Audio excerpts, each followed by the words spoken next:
Hey everybody, we are going to get started in just a second. I have on the playlist today the Presto from Vivaldi's Summer, which recently made its appearance in the show Wednesday. She blows up one of the statues and she's just there playing her cello. So we are hanging out with some Vivaldi today.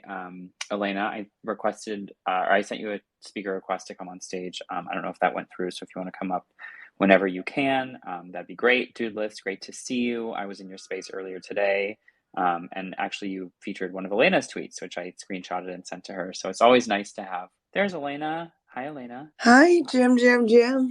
How are you? I'm good. How about you? Oh my gosh, I'm so tired. Literally, I was in Miami for less than 24 hours. That is how much I wanted to go to Doodle, which we will get to. But yeah, it was I'm exhausted and I had a full day of work today, so I'm just trying to sort of catch up. But how are you doing? Recovering? Yeah, I mean, I was there for 6 days. So, as you can hear from my voice, I was running around a lot. But I'm excited to talk about it. Yeah, I just did the final touches on NFTime, shared it right before our spaces. And I'm glad that you watched Wednesday, by the way. I loved it. Yeah, the writing was really sharp.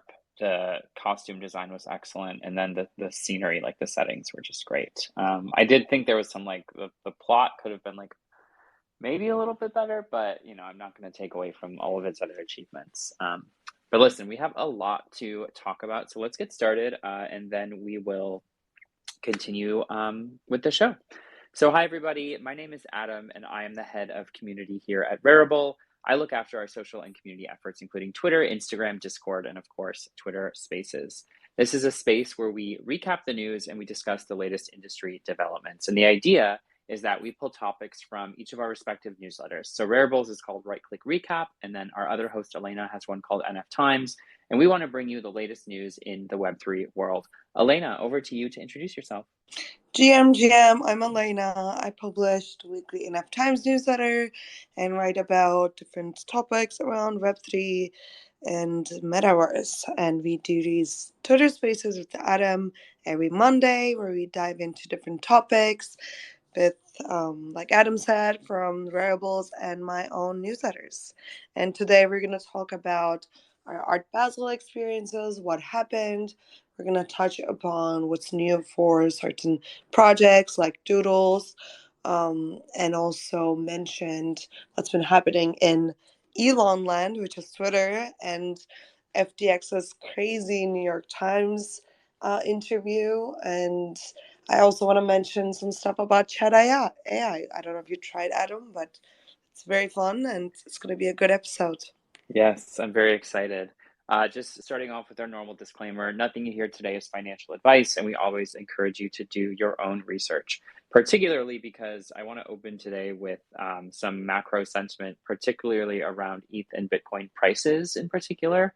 And this is, just my personal opinion. I'm not a someone who does, the technical analysis on the charts. I don't have a background in finance. I just sort of look and try to educate myself as much as I can. But starting out, I'd say at least price wise, the effects of the FTX contagion have pretty much been absorbed by the market.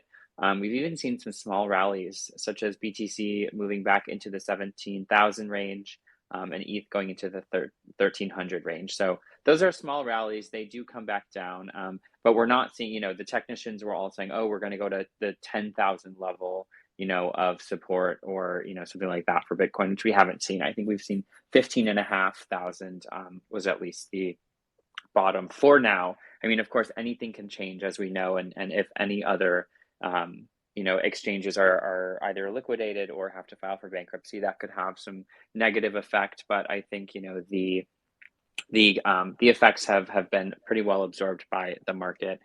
We also know that based on the Fed's meeting notes that they are considering slowing down the rate hikes from a 75 basis point hike to a 50 basis point hike. I believe that should happen on December 14th, if I have my information correct. So, the market, I think, is anticipating that as positive news. To be clear, this is still a raise.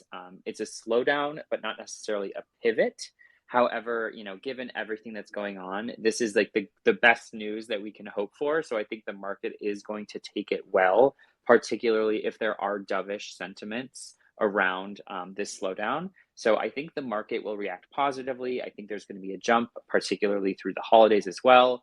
Nothing like a feel good Christmas rally happens often, happens a lot. And then, things start to kind of tank again in January when people realize they spent too much money on Christmas gifts, or in our case, we spent too much money buying JPEGs. But my personal approach will be to keep acquiring Bitcoin, given I have as much exposure to ETH as I sort of need to at the moment. But Elena, did you want to jump in with anything regarding ETH price, Bitcoin price, any other prices before we head into Basel? Yeah, I mean, my personal thoughts about what's happening is like it's been, going up and down a little, but I don't think we have seen the bottom yet. So uh, I I think we're gonna go down a bit more. So I'm thinking of selling where I cut losses, where I'm back to what I invested at, and then perhaps getting some more when it drops. That's what I've been thinking right now. Nice. Well, always good. I like to come on these spaces and sort of share our own personal approach to, investing our personal money, because I think hearing how other people are evaluating the market, what's coming up, how they're thinking about it, was helpful for me in terms of like formulating my strategy. So, yeah, it sounds like you're selling and maybe wanting to get in a little bit lower. I'm hodling, I'm acquiring Bitcoin, and I'm also not really selling any NFTs because the ones that I have, I anticipate will go up in value. So, oh my gosh, we have our dude. We both have our dudes. Remember was it 2 or 3 weeks ago when you finally got your doodle and I had my mutant? I know. I'm so glad you're back and you're dude. I know. I'm so happy to have my dude. He's great. Yeah, Um, and I'm also seeing Fabricant on the listeners, which I love. They're a great fashion project. So shout out to you guys as well. Amazing. Well, Okay. I have a couple things to note from Basel.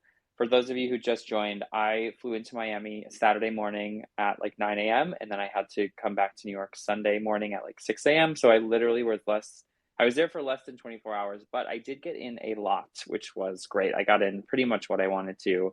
The first thing that I was really blown away by is that Yuga Labs has donated CryptoPunk number 305 to the Miami Institute of Contemporary Art, and it is hanging next to an Andy Warhol piece. So I think that feels like a huge win for NFTs to have the contemporary art world sort of accept them. I think there's been some pushback, particularly from the art world and also from the gaming world with NFTs in general. But this feels like a big win. And I know that, Christie's and several other auction houses have done some NFTs. So it feels like there's like a little bit more adoption, at least maybe not adoption, maybe just more awareness, I guess you could say. Anyone who goes to that museum is now going to be exposed to the CryptoPunks, which feels cool. I also feel like it's kind of a strategic, not only is it a philanthropic thing, because of course that's worth like maybe 80K with the floor right now and Yuga just donated it, but I feel like it was also a strategic move because they're trying to segment the punks to be more art driven. I mean, that's really why you'd give it to a museum,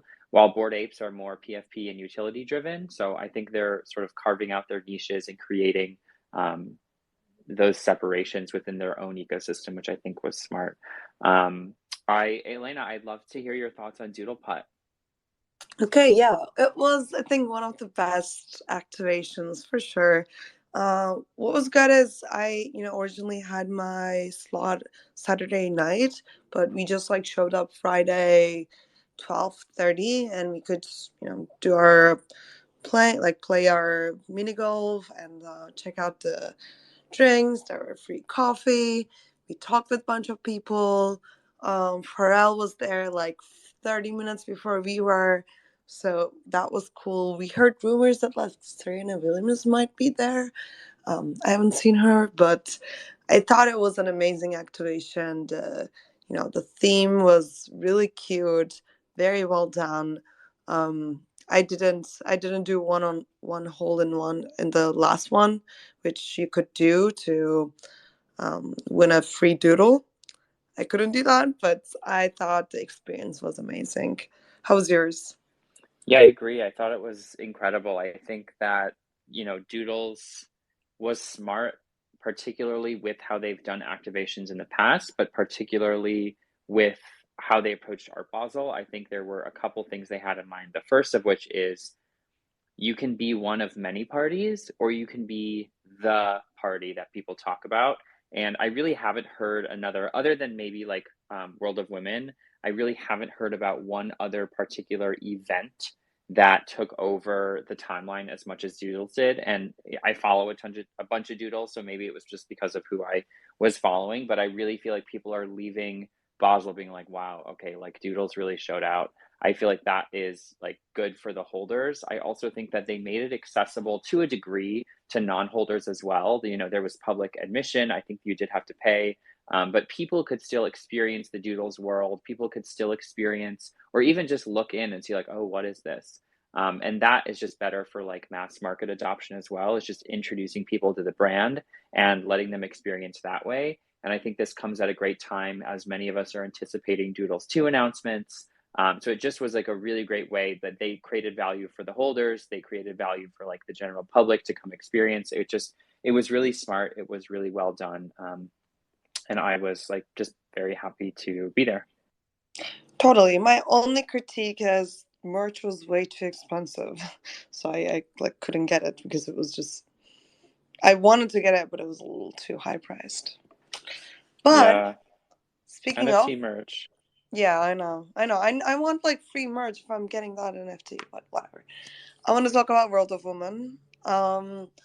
They had their gala at Surf Country Hotel on Thursday, and it was pretty great actually. That Sophie Tucker played. They did an amazing set. There were so many people from community. The founder artist of World of Women was there. Gary was there. They had interview slots. It was a really well made event with food, drinks.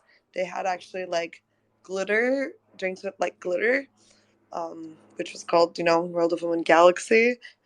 So it was definitely branded. That's dope. I'm so happy to hear of like parties that are good and went well. Another one that I went to was Americana held an NFT art event with a couple of different sort of like Twitter artists. I mean, they're NFT artists, but they're like most notable on Twitter, I would say. Vinny Hager is the one that like I'm sort of obsessed with and follow around.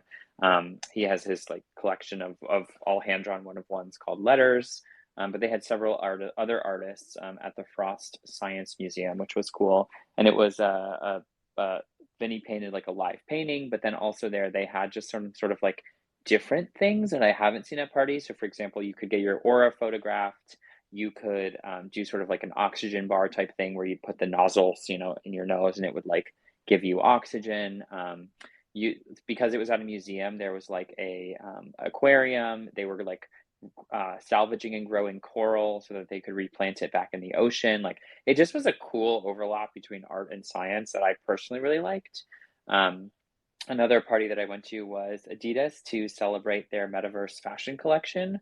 With one of the pieces was in collaboration with the Bored Apes. It was the I forget which fur it is, but it's like the pink fur with like the eyes on it.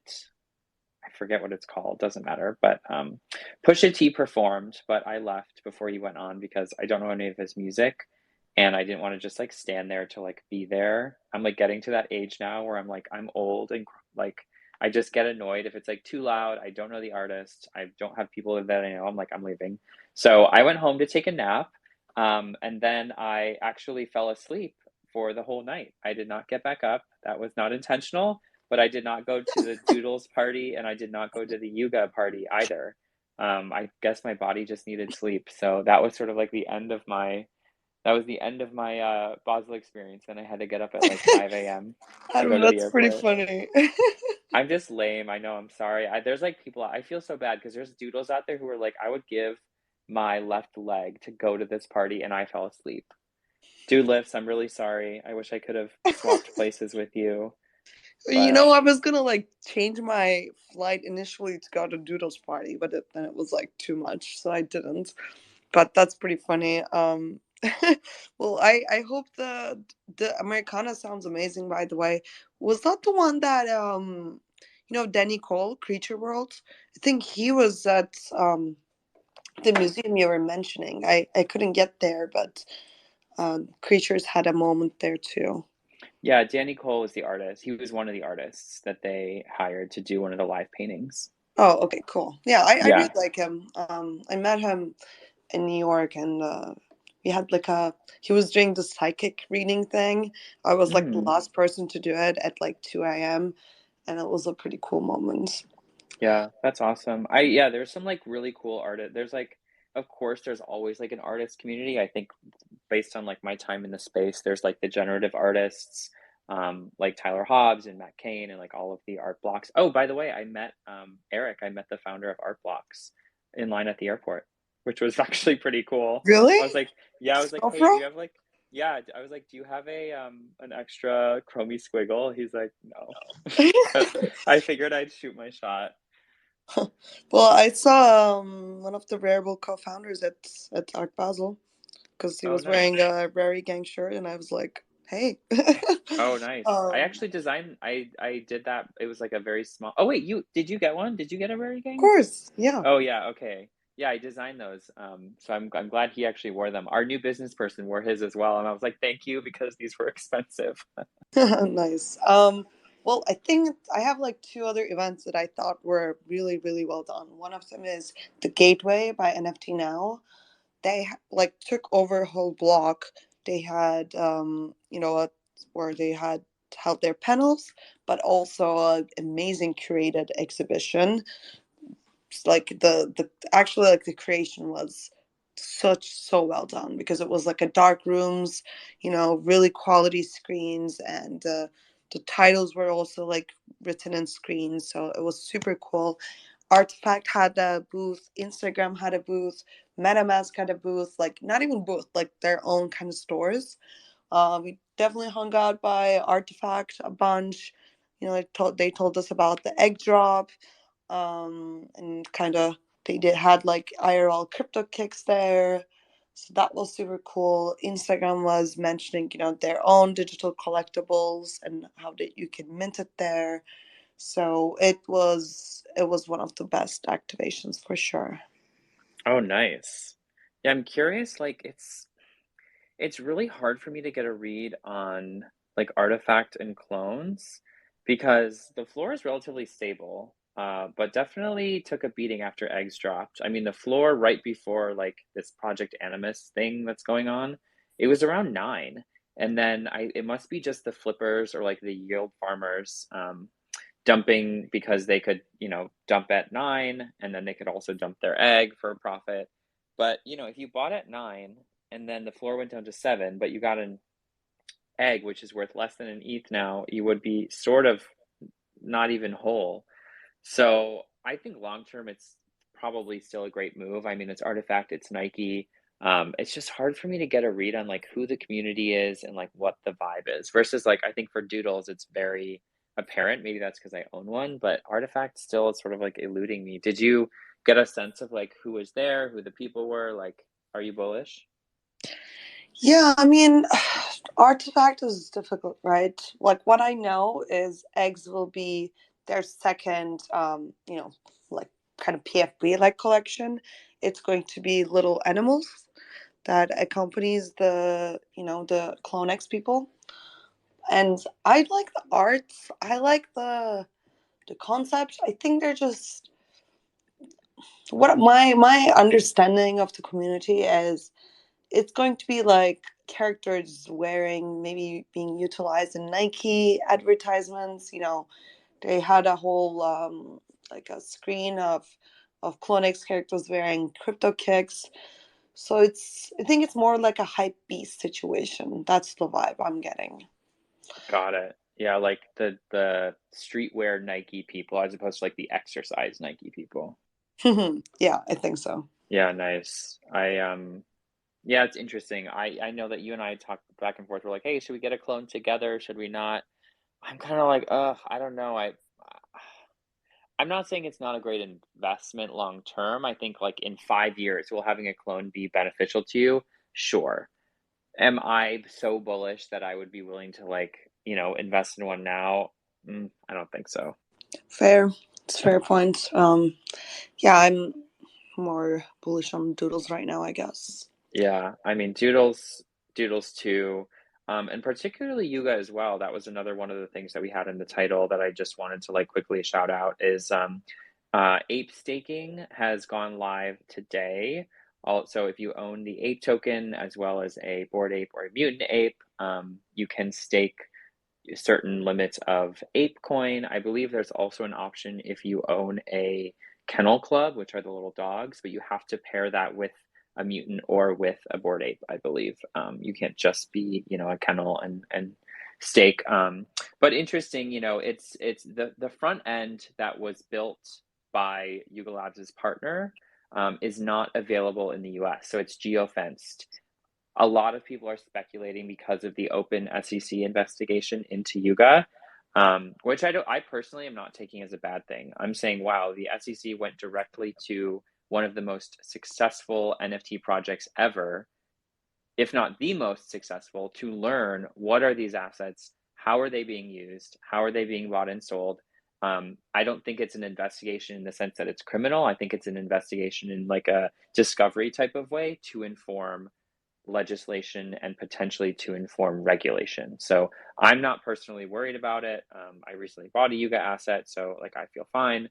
But yeah, people are a little annoyed that you can't stake your ape in the US with this front end. However, the great thing about being decentralized and the great thing about how smart contracts work is anyone can sort of build their own front end to engage with the smart contract. So I think several of the community members have sort of taken it on themselves to build a front end that will allow anyone in the world to stake.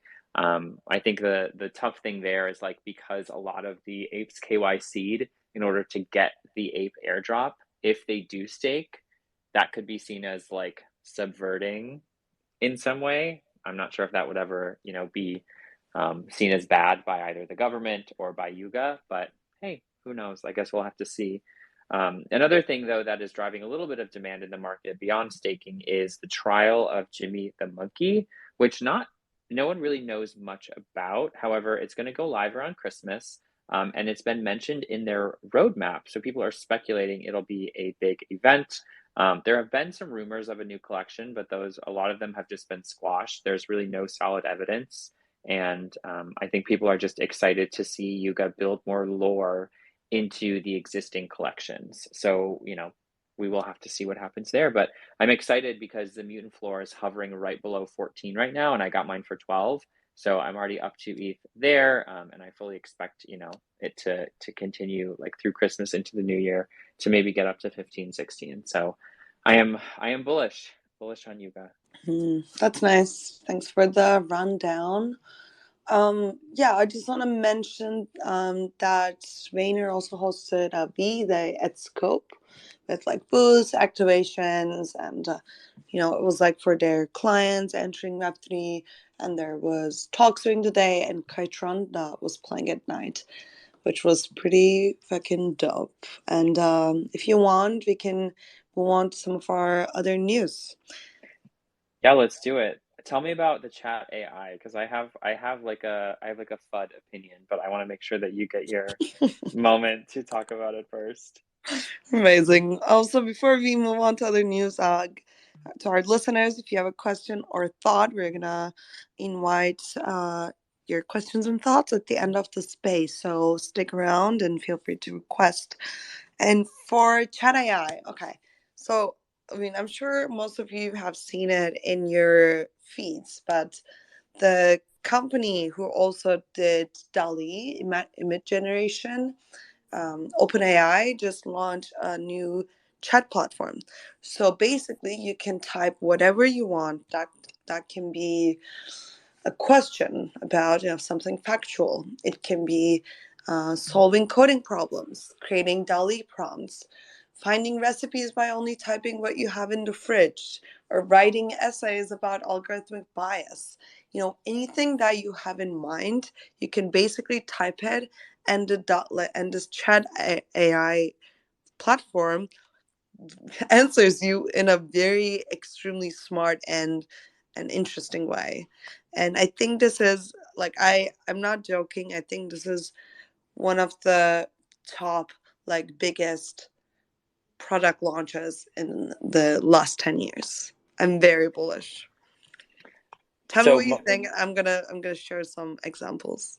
yeah, I was following your Twitter earlier today where you had like given it like specific prompts. And I read through them. They were actually pretty good. I don't really know the coding one. I can't speak to the quality of that.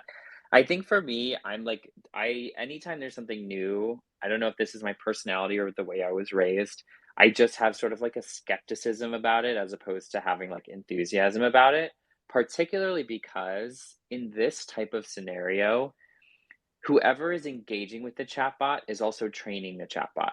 So I refuse to believe that the chatbot was given a finite amount of input and then was just set loose and is not still learning. I think anytime you engage with this chatbot, it's using that as additional inputs to get smarter and better. And that does make me a little nervous for many of the, sci-fi, movies or literature that we have where it's like machines gaining sentience and having there be a singularity event. I'm not going like doomsday. I'm not going full doomsday. I think I just ethically feel a little bit better like watching it happen a little bit and letting other people experiencing it. And then once I feel comfortable, maybe I'll do it. But I definitely don't want to be one of personally, I'm not one of the people to like jump in and like start going crazy. But I do respect, anyone who does because it's cool new technology. Why not? Yeah, I mean, there are definitely huge dangers of this AI algorithm because it's, you know, it is it it knows what it knows using a certain data set, and that data set is very likely biased. Again, that mimics our real world biases, right?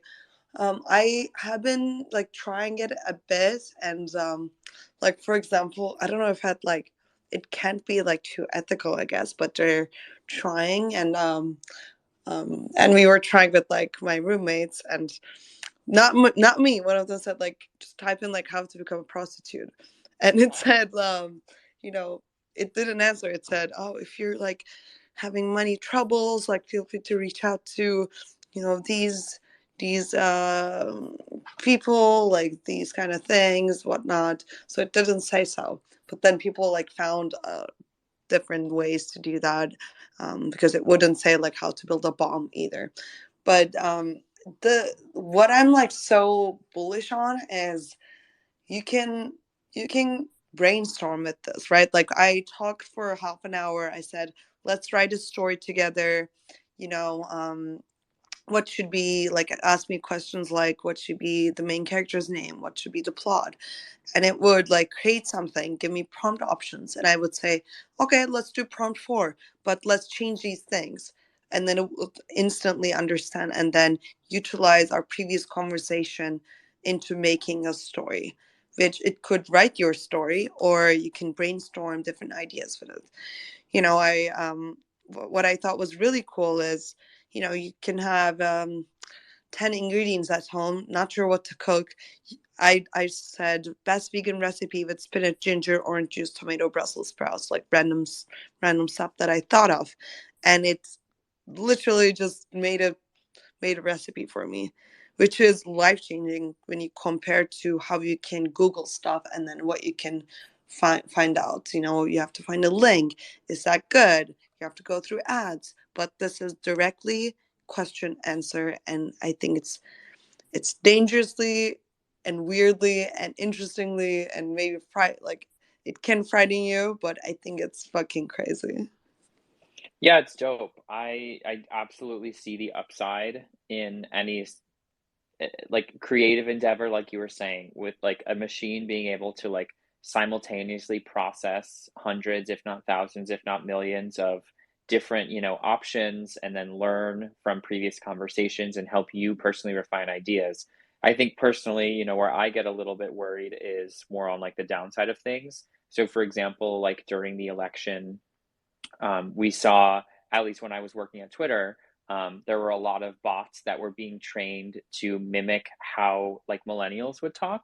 And so they were going into like heated conversations and like sort of spreading like, I'm not going to say false news, but it was sort of like the gray area of legit actual facts, but said in a way that would make people think that it was a real person.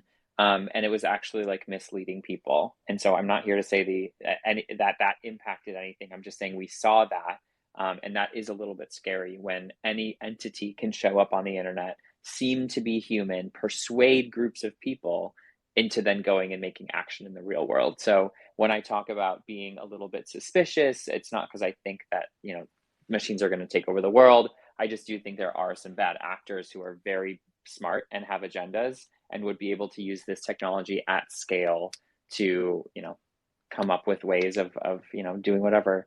So we'll have to see. Hopefully, people don't do that. I hope so. We'll see, how people are using, and there's definitely, different runarounds. Like someone said, like I said, like it wouldn't say how to build a bomb, but someone typed like person, that like two dots. Um, I don't. It said like somehow like made it. I can't remember what it said, but and then it said unethical AI 2 points, and then it's told how to build a bomb through like creating a conversation and not directly asking. So hopefully, there are bad actors. There is going to be misuses of this technology, but I hope that this helps with a lot more other stuff. And I don't know who's gonna do their homework anymore if you can just create essays here too. That's a weird aspect. Yeah, I saw your prompt. You were like, "Hey, write me a 500-word essay on, or 300 words, at whatever it was, on like ethics." And from what I remember, it was a pretty good one. It's definitely like good enough. Yeah, absolutely. Well, listen, do you want to talk about SBF? Yes, I do. Go for it. I'm so excited. Okay, so where I was in Miami while the deal book was happening, I literally was listening on my way to Art Miami and then like listened it while walking around. Um, so the the what happened was basically SPF was giving the stage with likes of Andy Jassy, the CEO of Amazon, Mark Zuckerberg, Janet Yellen, and Zelensky at this year's New York Times Deal Book Day.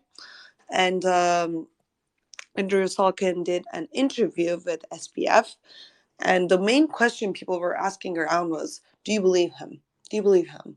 And I honestly don't. He was very deflecting of questions. He tried to answer, but it was obvious that there was a lot of like media training happening there. The crowd laughed when SPF said, "Look, I had a bad month," and then he went on to say, like, "But this is not about me. This is about millions of customers who lost their funds. I'm gonna have time to think about myself, but it's not. It's not today." He said a lot. He didn't knowingly commingle FTX customer funds with those of Alameda Research, but I didn't knowingly commingle isn't the same as no commingling. He denied that he had knowingly committed fraud. He said, "I did not ever try to commit fraud on anyone, and it's a massive failure of oversight on my side." He kept repeating this. And I don't know. It's for one, I hate that he was given this stage, because no woman founder would ever be given a stage, this many stages, after being found a fraud. And I don't know, he seemed like, I don't know, like, I'm just a 30-year-old tech CEO guy who wears shorts. I wasn't sure, but bro, like, you were the CEO of billions of dollars of worth of company. So what do you think?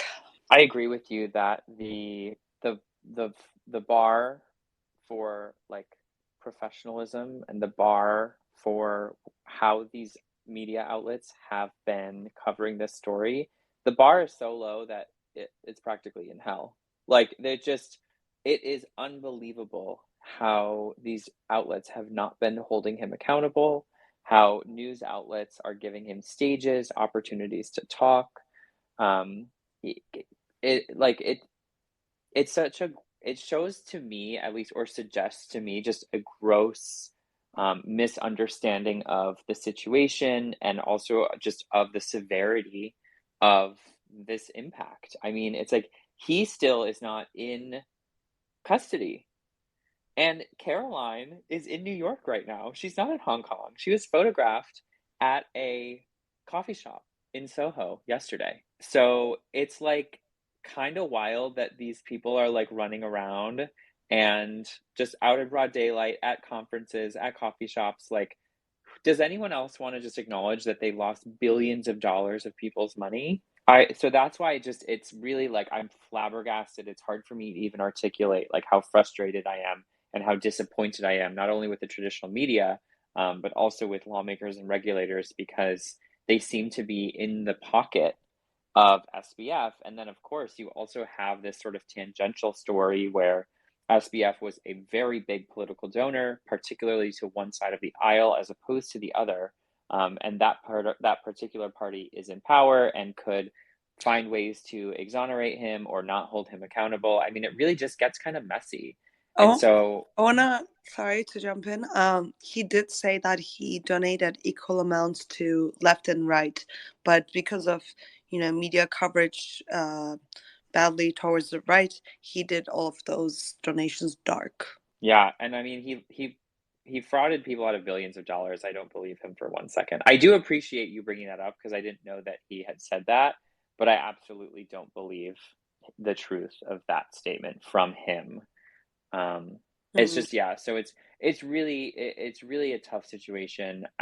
They don't appear to be sorry. They don't appear to be taking this seriously, and by they I mean him and Caroline. So I'm just sort of like, what can I do? Luckily, all we can do is keep whatever coins and NFTs and other blockchain um, assets you have in cold storage. I feel like we always find a way to like talk about self custody on every episode, but literally it's so true. It's like don't keep it on centralized exchanges because this is the type of stuff that can happen, without, the proper regulation. And so that is on individuals as well, just as much as I think now at this point it's also on the government to provide us with some regulatory clarity so that not only can we avoid situations like this, we can actually have institutional investors get involved as well and pump the bags because that's what we all want. Yeah, this whole kidification of tech men uh, that has been going on for the longest time is extremely dangerous. And 30-year-old guys who understand code are seen as the next Jesus Christ. And then people believe and invest millions of dollars into them only to find out that they were not capable and a $1 billion company was being handled by 10 kids who live together. And that something like this would never happen with a woman. Like, you would never call a 30-year-old woman a kid who's just learning, which is what is being framed. And even if you said that, that would have been, that's not something positive that you could say for a woman, right? Like, so the double standard here is crazy. And I saw a meme that said SBF donating 40 million to not go to jail for stealing $10 billion is one of the highest ROI trades of all time. And you can't help but to think that, all these political donations had some sort of planning behind it. It doesn't seem like this is a random thing that happened. There is a structure and like a planning and I don't know. He knew what was happening. There's no way that he didn't know. And now that he is doing it's his apology tour on New York Times on different Twitter Spaces. He was at Mario's Twitter Spaces for 10 minutes. He's doing one tomorrow with Rect. That's just like it seems very very planned out. And I don't know. I don't believe him. I don't. He thinks. I think he thinks he's not going to jail from. I had a bad month quote. I don't think he thinks that he's going to jail for a long time, but he definitely should. But also, I pinned the tweet that the judge appointed thanked SBF for being candid about what's happening. No, like he's not fucking being candid. He's trying to save his own ass right now. Yeah, I think Maxine Waters, if I understand, she's a congresswoman, and I think she's the head of one of the committees. I'm not entirely sure which one. I'm not sure she's a judge, but I am not super I think into. Committee on Financial Services, I Oh think. yeah, there we go. Yeah, yeah, yeah. Yeah, I agree. I don't know if there's like really much more meaningful to say about SBF. I don't think we should give him too much airtime, just given that, he's gotten so much already. But you're right. Like, there's no way. I mean, even just like if you look at Theranos and Elizabeth Holmes, and you look at like the media coverage and the way that she was like ripped apart for fraud, which listen, anyone should be held accountable for fraud. Anyone. But the differences in these two narratives, you're right. It's him for SBF. It's like, oh, it was, he might not have known. He didn't know what he was doing. He's learning. We're trying. We're working together to recover everything. Like this very lofty, very fluffy story.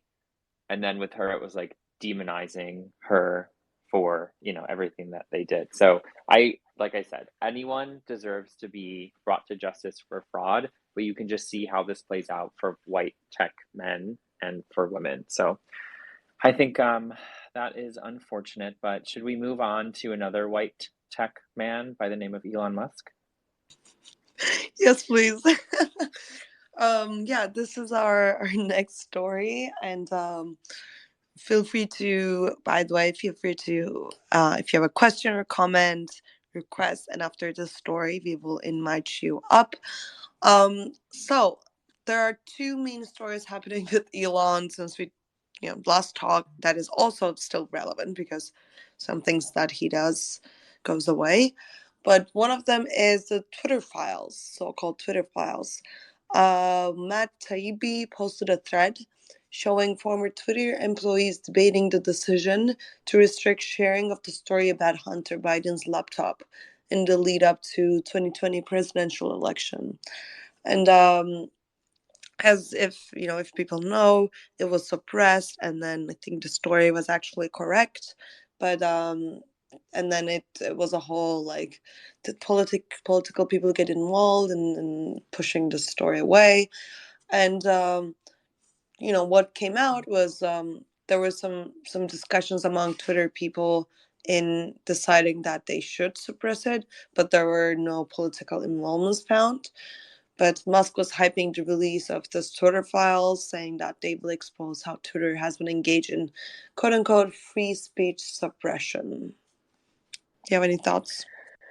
Yeah, I mean, I was at Twitter when this happened, and I think the nuance that not a lot of people realize is there at the time, there were particular policies at Twitter regarding what news is like verified news, what news is fake news, and what news can be allowed on the platform. And so, based on my understanding of the situation, the New York Post, it's not that like Twitter didn't like the story or Twitter was in the pocket of like the left wing. It's that the New York Post released information that was not verified, that had extreme political consequences, and that was against the terms and conditions for news outlets on Twitter.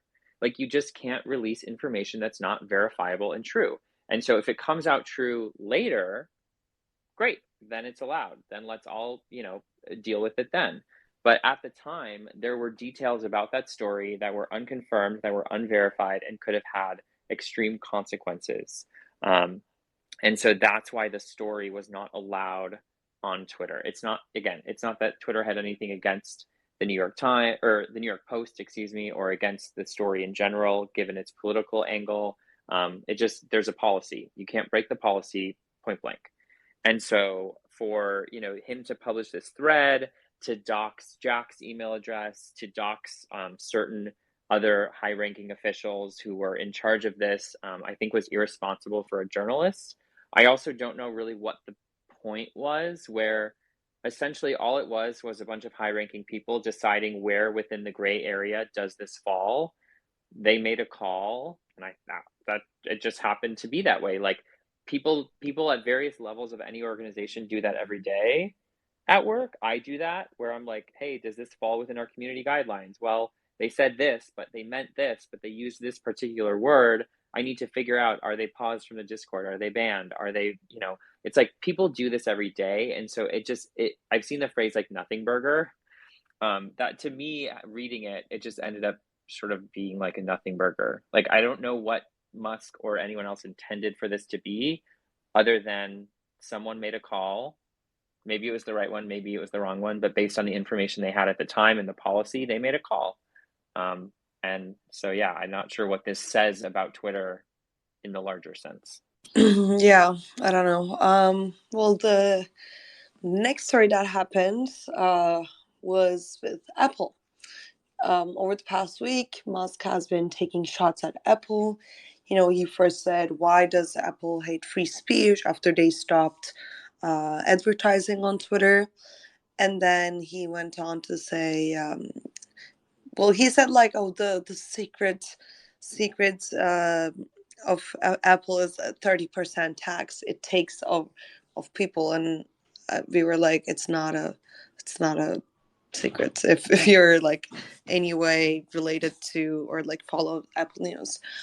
But then he was saying, Apple is threatening to remove Twitter from its app store. And if that happens, I would build my own phone, which I feel like is definitely delusional.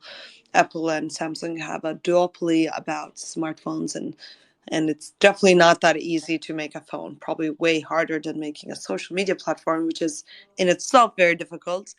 But then they met, turns out. Elon went to Apple HQ. Elon and Tim Cook met, and Elon sent a tweet saying it was all a misunderstanding. Tim Cook said they never thought of even considered removing Twitter from its store. So it seems like issues are resolved, but it was definitely a moment on Twitter. Yeah, I think the less so the Apple incident, but also the docs, or also the incident with like the whole Hunter Biden thing. I think Elon Musk is trying to do this whole like free speech versus censorship, but he literally took off Kanye West the other day. So I'm like, I don't agree with what Kanye West did by any means. I think it's deplorable what he was doing, just for the record.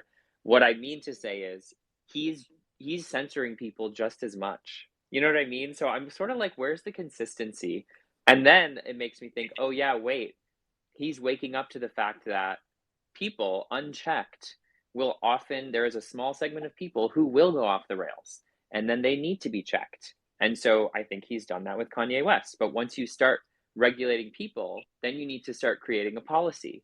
And then you end up where Twitter was before, where you have policies against hate speech, where you have policies against fake news, where you have policies against, threats and misgendering and like other harmful behaviors online. And so I think it's just this like, he's going through a learning cycle where he's going to have to one day wake up and be like, oh yeah, those policies that I abolished, they existed for a reason.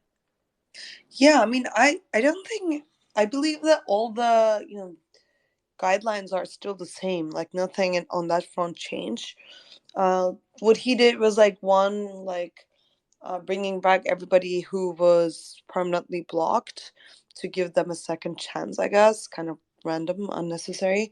Um, and then obviously, yeah, Kanye tweeted a swastika, which is obviously not okay. And then he blocked him on the Twitter Spaces. He said, "Yeah, like I wanted to punch him myself." So he was definitely, inciting me to violence. Elon said that on Twitter Spaces. So like incitement to violence, it's still there. Um, but yeah, I think he's gonna learn how to figure that out, and you know, uh, like the difficulty is, yes, free speech. Yes, we should be able to say what we think freely without fearing consequences. But freedom of speech is not the same of like hate speech. Hate speech shouldn't be allowed. And also, he talks a lot about freedom of speech versus freedom of reach. And Kanye with like has millions of followers, and I think like his number of followers is higher than the number of Jewish people in the world. um, that's a thing. And yeah, I don't know, he should. Oh yeah, and one more thing is the most curated social media platforms are the most successful ones.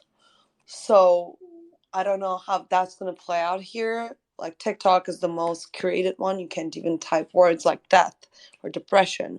Like people go around using, at instead of a, for example. So I don't know if this is a winning strategy for him either. Yeah, it's hard for me to like get around this like second chance thing because I'm on Twitter right now and I just found an account that appears to be Donald Trump, the real Donald Trump. It's literally at real Donald Trump. Again, it's hard for me to know whether this is a spoof account or if this is the real one. I think it's a real one, but like many could argue that he was behind the violence at the Capitol, the insurrection. And so it's like, why are you giving someone like that a second chance? And then I think he was quoted the other day as saying, like, the Constitution needs to be abolished or something like that. I can find the direct quote, but it's like giving people who've already shown you their true colors another chance to show their true colors is not in the interest, it's not in the greater good, it's not in the interest of democracy. And so it seems like what we were saying with SBF, like he's a baby that needs to learn a lesson. It's like most other people in their lives don't get the opportunity to learn lessons publicly like this multiple times over. You bought a company that was doing, in my opinion, extraordinary work on content moderation, on safety, on health, and then you sort of like got rid of all those teams and got rid of the people at the highest levels who were responsible for those frameworks. So I'm just frustrated. There's no reason Donald Trump needs to be back on Twitter. There's not a single reason. I agree. Yeah, he was installed, but he didn't tweet. So, he has Truth Social. Horrible Yeah. platform. Do we want to see if there's any questions before or comments before we wrap up? Yes, please.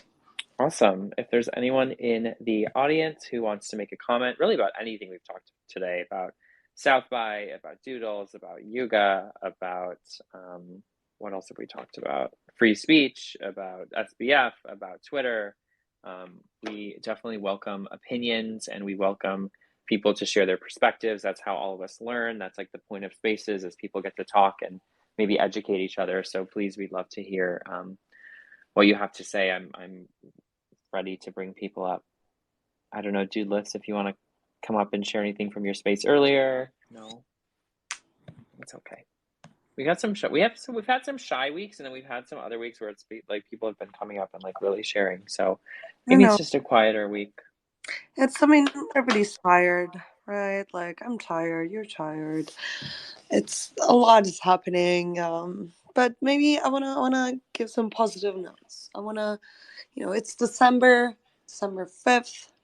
We're getting close to New Year, to Christmas. It's time of giving, time of positivity. It's sweater weather. It's cute, coffee and hot cocoa. Even though I live in LA, I'm still gonna do that. And this year has been difficult for, I feel like, a lot of us, with prices, with these things that have been happening, and I know a lot of people with personal difficulties. So I'm really hoping we'll leave all that this year and have a really positive next year. And I'm hopeful. I'm looking forward, and I think we're gonna have all-time high next year. Even though the year is not ending, I know I've just been like thinking about it. Well, I know that I would certainly love that. All right, it doesn't look like we have any questions or comments today. So, Elena, do you want to let people know where they can find our newsletters and then we'll hop off? Will do. Thank you so much for joining Adam and I today. We host these Twitter spaces every week, drawing from Rarible's newsletter Right Click Save and my newsletter NF Times. You can find our respective newsletters in our respective profiles. Don't forget to subscribe to both and remind everyone nothing we say here is financial advice. And join us next week for another breakdown of all things amazing Web3, Metaverse, tech, Twitter, SPF, everything around this crazy, fun world that we live and work in. So, thank you so much. All right. Thanks, everybody. Appreciate it. We will see you next week. Have a good week. Take care. Bye. Bye.